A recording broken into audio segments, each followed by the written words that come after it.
Chapter 21. Manasseh was 12 years old when he became king, and he reigned in Jerusalem 55 years. His mother's name was Hephzibah. He did evil in the eyes of the Lord, following the detestable practices of the nations the Lord had driven out before the Israelites. He rebuilt the high places his father Hezekiah had destroyed. He also erected altars to Baal and made an Asherah pole, as Ahab king of Israel had done. He bowed down to all the starry hosts and worshipped them. He built altars in the temple of the Lord, of which the Lord had said, "In Jerusalem I will put my name." In both courts of the temple of the Lord, he built altars to all the starry hosts. He sacrificed his own son in the fire, practiced sorcery and divination, and consulted mediums and spiritists. He did much evil in the eyes of the Lord, provoking him to anger. He took the carved Asherah pole he had made and put it in the temple, of which the Lord had said to David and to his son Solomon, "In this temple and in Jerusalem, which I have chosen out of all the tribes of Israel, I will put my name forever. I will not again make the feet of the Israelites wander from the land I gave their forefathers, if only they will be careful to do everything I commanded them, and will keep the whole law that my servant Moses gave them." But the people did not listen. Manasseh led them astray, so that they did more evil than the nations the Lord had destroyed before the Israelites. The Lord said through his servants the prophets, "Manasseh, king of Judah, has committed these detestable sins. He has done more evil than the Amorites who preceded him, and has led Judah into sin with his idols. Therefore, this is what the Lord, the God of Israel, says: I am going to bring such disaster on Jerusalem and Judah that the ears of everyone who hears of it will tingle. I will stretch out over Jerusalem the measuring line used against Samaria, and the plumb line used against the house of Ahab. I will wipe out Jerusalem as one wipes a dish, wiping it and turning it upside down. I will forsake the remnant of my inheritance and hand them over to their enemies. They will be looted and plundered by all their foes, because they have done evil in my eyes and have provoked me to anger from the day their forefathers came out of Egypt until this day." Moreover, Manasseh also shed so much innocent blood that he filled Jerusalem from end to end, besides the sin that he had caused Judah to commit, so that they did evil in the eyes of the Lord. As for the other events of Manasseh's reign, and all he did, including the sin he committed, are they not written in the book of the annals of the kings of Judah? Manasseh rested with his fathers and was buried in his palace garden, the garden of Uzzah. And Amon his son succeeded him as king. Amon was 22 years old when he became king, and he reigned in Jerusalem 2 years. His mother's name was Meshullemeth, daughter of Harez. She was from Jotbah. He did evil in the eyes of the Lord, as his father Manasseh had done. He walked in all the ways of his father. He worshipped the idols his father had worshipped, and bowed down to them. He forsook the Lord, the God of his fathers, and did not walk in the way of the Lord. Ammon's officials conspired against him, and assassinated the king in his palace. Then the people of the land killed all who had plotted against King Ammon, and they made Josiah his son king in his place. As for the other events of Ammon's reign and what he did, are they not written in the book of the annals of the kings of Judah? He was buried in his grave in the garden of Uzzah, and Josiah his son succeeded him as king. Chapter 22. Josiah was 8 years old when he became king, and he reigned in Jerusalem 31 years. His mother's name was Jedidah, daughter of Adaiah. She was from Bozkath. He did what was right in the eyes of the Lord, and walked in all the ways of his father David, not turning aside to the right or to the left. In the 18th year of his reign, King Josiah sent the secretary Shaphan, son of Azaliah, the son of Meshullam, to the temple of the Lord. He said, "Go up to Hilkiah the high priest, and have him get ready the money that has been brought into the temple of the Lord, which the doorkeepers have collected from the people. Have them entrusted to the men appointed to supervise the work on the temple, and have these men pay the workers who repair the temple of the Lord, the carpenters, the builders, and the masons. Also have them purchase timber and dressed stone to repair the temple. But they need not account for the money entrusted to them, because they are acting faithfully. Hilkiah the high priest said to Shaphan the secretary. I have found the book of the law in the temple of the Lord. He gave it to Shaphan, who read it. Then Shaphan the secretary went to the king and reported to him. Your officials have paid out the money that was in the temple of the Lord, and have entrusted it to the workers and supervisors at the temple. Then Shaphan the secretary informed the king. Hilkiah the priest has given me a book. And Shaphan read from it in the presence of the king. When the king heard the words of the book of the law, he tore his robes. He gave these orders to Hilkiah the priest, Ahikam son of Shaphan, Akbor son of Micaiah, Shaphan the secretary, and Isaiah the king's attendant. Go and inquire of the Lord for me and for the people and for all Judah about what is written in this book that has been found. Great is the Lord's anger that burns against us because our fathers have not obeyed the words of this book. They have not acted in accordance with all that is written there concerning us. Hilkiah the priest, Ahikam, Akbor, Shaphan, and Isaiah went to speak to the prophetess Huldah, who was the wife of Shallum son of Tikvah, the son of Harhes, keeper of the wardrobe. She lived in Jerusalem, in the 2nd district. She said to them, This is what the Lord, the God of Israel, says. Tell the man who sent you to me, this is what the Lord says. I am going to bring disaster on this place and its people, according to everything written in the book the king of Judah has read. Because they have forsaken me and burned incense to other gods, and provoked me to anger by all the idols their hands have made, my anger will burn against this place and will not be quenched. Tell the king of Judah, who sent you to inquire of the Lord, this is what the Lord, the God of Israel, says concerning the words you heard. Because your heart was responsive, and you humbled yourself before the Lord when you heard what I have spoken against this place and its people, that they would become accursed and laid waste, and because you tore your robes and wept in my presence, I have heard you, declares the Lord. Therefore, I will gather you to your fathers, and you will be buried in peace. Your eyes will not see all the disaster I am going to bring on this place. So they took her answer back to the king.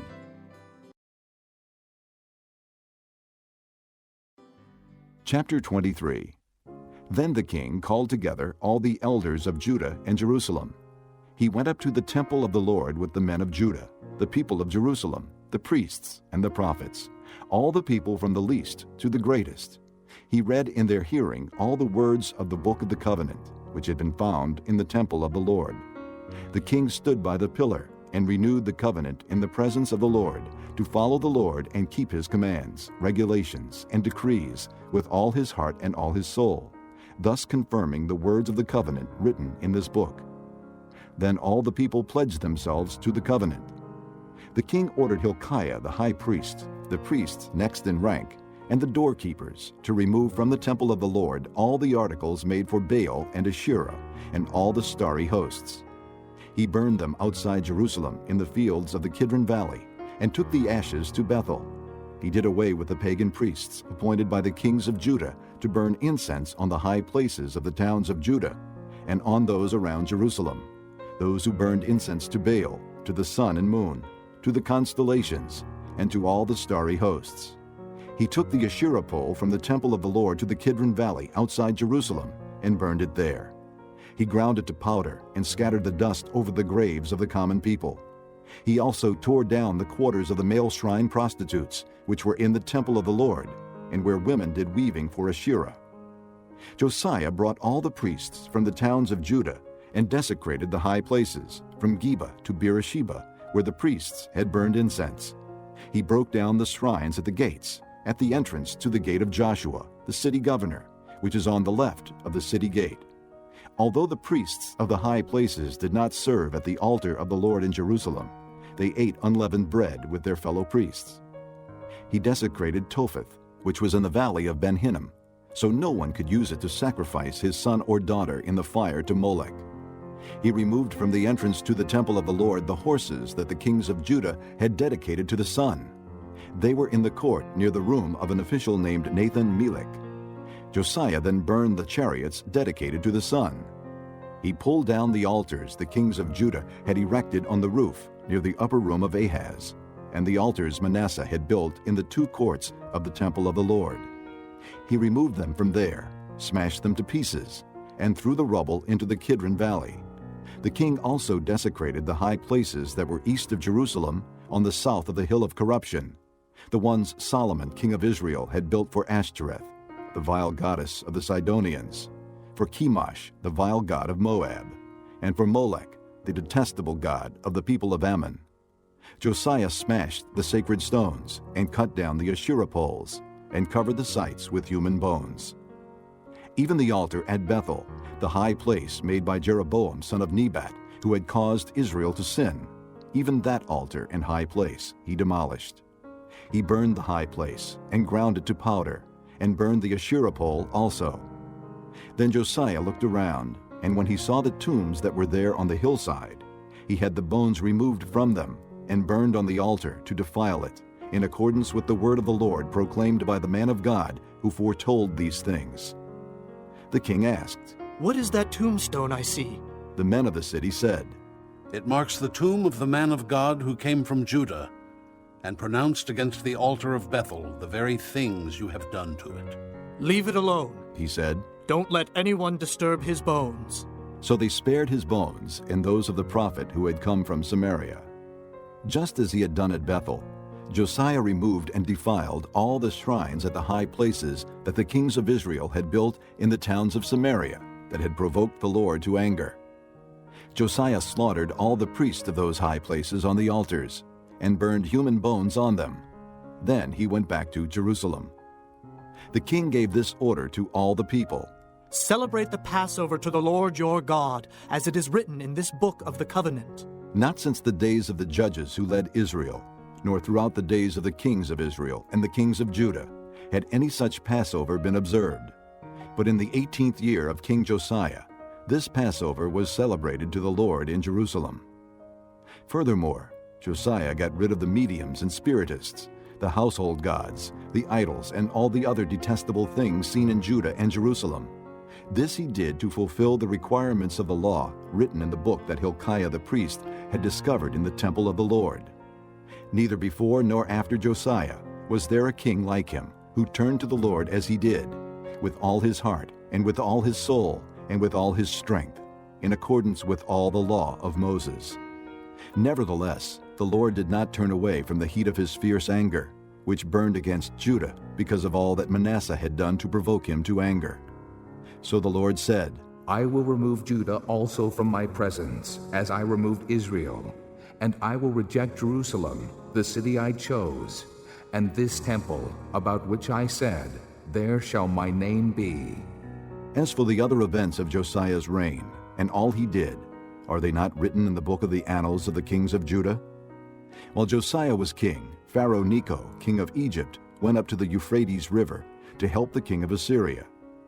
King Josiah marched out to meet him in battle, but Necho faced him and killed him at Megiddo. Josiah's servants brought his body in a chariot from Megiddo to Jerusalem and buried him in his own tomb. And the people of the land took Jehoahaz, son of Josiah, and anointed him and made him king in place of his father. Jehoahaz was 23 years old when he became king, and he reigned in Jerusalem 3 months. His mother's name was Hamutal, daughter of Jeremiah. She was from Libnah. He did evil in the eyes of the Lord, just as his fathers had done.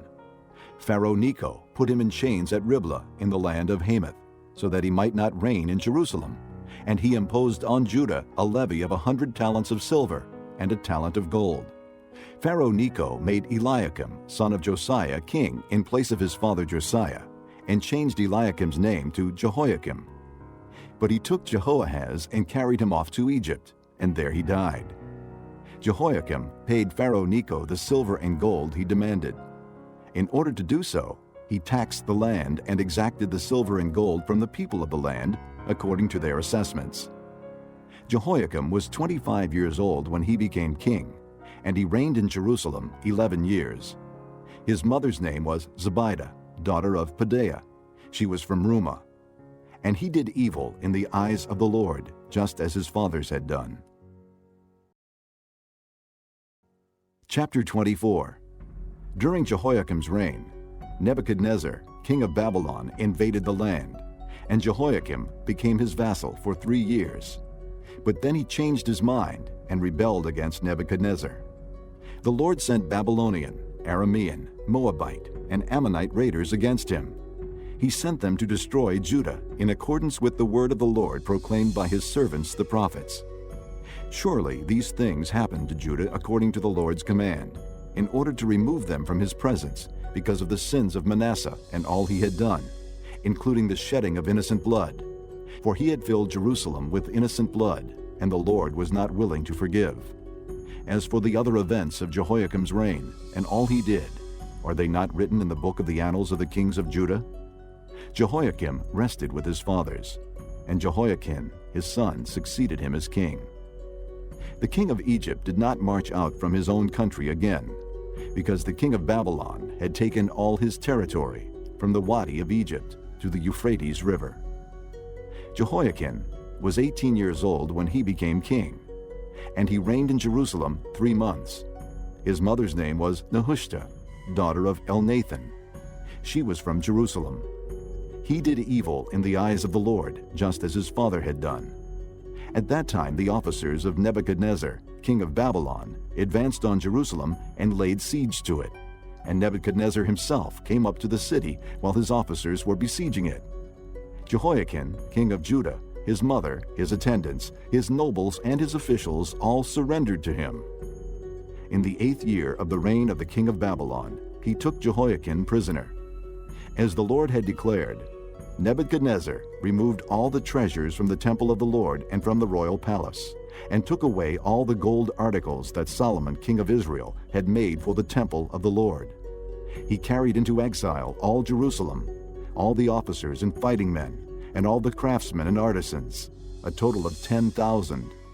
Only the poorest people of the land were left. Nebuchadnezzar took Jehoiakim captive to Babylon. He also took from Jerusalem to Babylon the king's mother, his wives, his officials, and the leading men of the land. The king of Babylon also deported to Babylon the entire force of 7,000 fighting men, strong and fit for war, and 1,000 craftsmen and artisans. He made Mattaniah, Jehoiakim's uncle, king in his place, and changed his name to Zedekiah. Zedekiah was 21 years old when he became king, and he reigned in Jerusalem 11 years. His mother's name was Hamutal, daughter of Jeremiah. She was from Libnah. He did evil in the eyes of the Lord, just as Jehoiakim had done. It was because of the Lord's anger that all this happened to Jerusalem and Judah, and in the end he thrust them from his presence.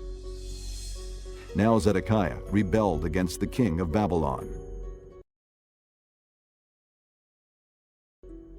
Chapter 25. So in the 9th year of Zedekiah's reign, on the 10th day of the 10th month, Nebuchadnezzar, king of Babylon, marched against Jerusalem with his whole army. He encamped outside the city and built siege works all around it. The city was kept under siege until the 11th year of King Zedekiah. By the 9th day of the 4th month, the famine in the city had become so severe that there was no food for the people to eat. Then the city wall was broken through, and the whole army fled at night through the gate between the 2 walls near the king's garden, though the Babylonians were surrounding the city. They fled toward the Arabah, but the Babylonian army pursued the king and overtook him in the plains of Jericho. All his soldiers were separated from him and scattered, and he was captured. He was taken to the king of Babylon at Riblah, where sentence was pronounced on him. They killed the sons of Zedekiah before his eyes. Then they put out his eyes, bound him with bronze shackles, and took him to Babylon. On the 7th day of the 5th month, in the 19th year of Nebuchadnezzar, king of Babylon, Nebuzaradan, commander of the imperial guard, an official of the king of Babylon, came to Jerusalem. He set fire to the temple of the Lord, the royal palace, and all the houses of Jerusalem. Every important building he burned down. The whole Babylonian army, under the commander of the imperial guard, broke down the walls around Jerusalem. Nebuzaradan, the commander of the guard, carried into exile the people who remained in the city, along with the rest of the populace, and those who had gone over to the king of Babylon. But the commander left behind some of the poorest people of the land to work the vineyards and fields. The Babylonians broke up the bronze pillars, the movable stands, and the bronze sea that were at the temple of the Lord, and they carried the bronze to Babylon. They also took away the pots, shovels, wick trimmers, dishes, and all the bronze articles used in the temple service. The commander of the imperial guard took away the censers and sprinkling bowls, all that were made of pure gold or silver. The bronze from the two pillars, the sea, and the movable stands, which Solomon had made for the temple of the Lord, was more than could be weighed. Each pillar was 27 feet high. The bronze capital on top of one pillar was 4.5 feet high, and was decorated with a network and pomegranates of bronze all around. The other pillar, with its network, was similar. The commander of the guard took as prisoners Seraiah, the chief priest, Zephaniah, the priest next in rank, and the 3 doorkeepers. Of those still in the city, he took the officer in charge of the fighting men and 5 royal advisers. He also took the secretary, who was chief officer in charge of conscripting the people of the land, and 60 of his men who were found in the city. Nebuzaradan the commander took them all and brought them to the king of Babylon at Riblah. There at Riblah, in the land of Hamath, the king had them executed. So Judah went into captivity, away from her land. Nebuchadnezzar, king of Babylon, appointed Gedaliah, son of Ahikam, the son of Shaphan, to be over the people he had left behind in Judah. When all the army officers and their men heard that the king of Babylon had appointed Gedaliah as governor, they came to Gedaliah at Mizpah. Ishmael, son of Nethaniah, Johanan, son of Kareah, Seraiah, son of Tanhumeth, the Netophathite, Jaazaniah, the son of the Maacathite, and their men. Gedaliah took an oath to reassure them and their men. "Do not be afraid of the Babylonian officials," He said. "Settle down in the land and serve the king of Babylon, and it will go well with you." In the 7th month, however, Ishmael, son of Nethaniah, the son of Elishama, who was of royal blood, came with 10 men and assassinated Gedaliah, and also the men of Judah and the Babylonians who were with him at Mizpah. At this, all the people from the least to the greatest, together with the army officers, fled to Egypt for fear of the Babylonians. In the 37th year of the exile of Jehoiakim, king of Judah, in the year Evil-Merodach became king of Babylon, he released Jehoiakim from prison on the 27th day of the 12th month. He spoke kindly to him and gave him a seat of honor higher than those of the other kings who were with him in Babylon. So Jehoiakim put aside his prison clothes, and for the rest of his life ate regularly at the king's table. Day by day the king gave Jehoiakim a regular allowance as long as he lived.